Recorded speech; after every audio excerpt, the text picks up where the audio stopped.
The F-35 is our signature Air Force platform. What percentage of them are fully mission capable today? Mr. Secretary. Congressman, if you give me a second, I'm going to pull out my card and give you an exact answer. Okay. Happy to. Your eyes are probably better than mine.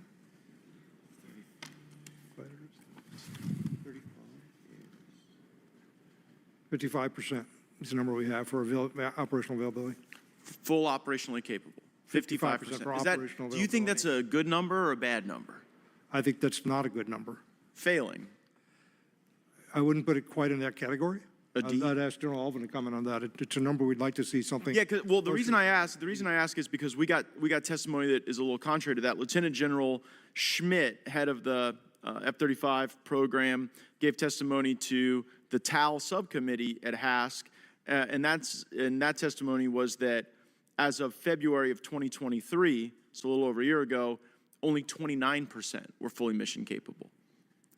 I think we need to talk the difference between operational availability and mission capable. Okay, so how many are fully mission capable today? I do not have that number, but I would not dispute what the JPO has in front. And so I would look 29%, so fully mission capable, 29%. You have no basis to dispute that, but you don't really know if it's true or false. I have no basis to dispute it, but I would like to. So you would agree that 55% is like a D, that 29% is definitely failing, right? For fully mission capable, but yeah, the missions that they can accomplish. I go meet with the folks at the 33rd at Eglin Air Force Base in the district I represent, and they're doing a lot of, there's a lot of mission there, but like even the guys who are also at Eglin doing test, they end up being at the very end, right? And I totally get why you want your operational squadrons to be the most capable, but then test gets put to the end, and then we're not meeting our needs. Like, I just think anyone watching this, one, would be surprised that you, General, don't know the exact percentage that are operationally capable. And two, I think people would be surprised that it's 29%. And this GAO report that I found on breakingdefense.com that I seek unanimous consent to enter into the record, it says that the reason we are not capable is because you guys at the Pentagon have given too much power to Lockheed Martin and its subcontractors for sustainment. Do you believe Lockheed Martin has been given too much power on the sustainment of the F-35?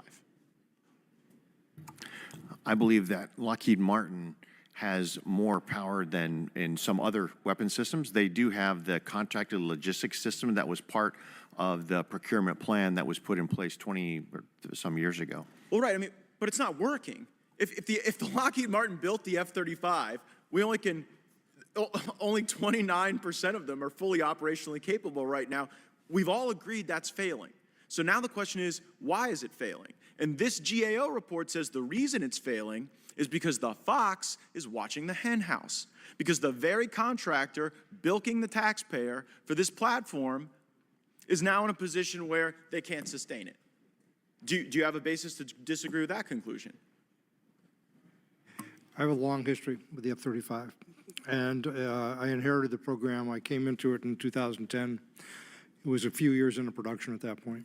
And the first time I saw the program laid out, the schedule for it and so on, and when the decisions and points were going to be, the question I asked, and I'm going to quote myself, who's running this program, the government or Lockheed Martin?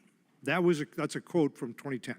I think you have your answer, Mr. Secretary. And we set up the program when it was originally set up under a philosophy of management called total system performance, which essentially gave to the prime contractor complete control of the program. We did not acquire the intellectual property to allow the government to come in and step in and control the program. It sounds like we are still fighting that problem today. Well, right, but that is such important testimony for us to hear. Every member of the committee heard that. The government isn't running this program. Lockheed Martin's running this program. That was a question I asked. Well, it sounds like you got the answer. What's the answer to the question, Mr. Secretary? Because only 29% of them are operationally capable. We took a lot of steps to try to get that under control. I once imposed a production contract on Lockheed. I dictated a price to them because we couldn't get a negotiation done. I did a unilateral contract. Let them take me to court if they wanted to. They chose not to. Put in place program managers who were very firm with the contractor and insisted on performance. We've had some conversations with the current head of the JPO, and We've had conversations with the CEO of Lockheed. I appreciate those conversations. I've always found you to be the truth teller. You're always very honest with the committee and straightforward. The problem is the tail here is wagging the dog, and it's not going to get better unless there's accountability for the fact that their planes don't fly.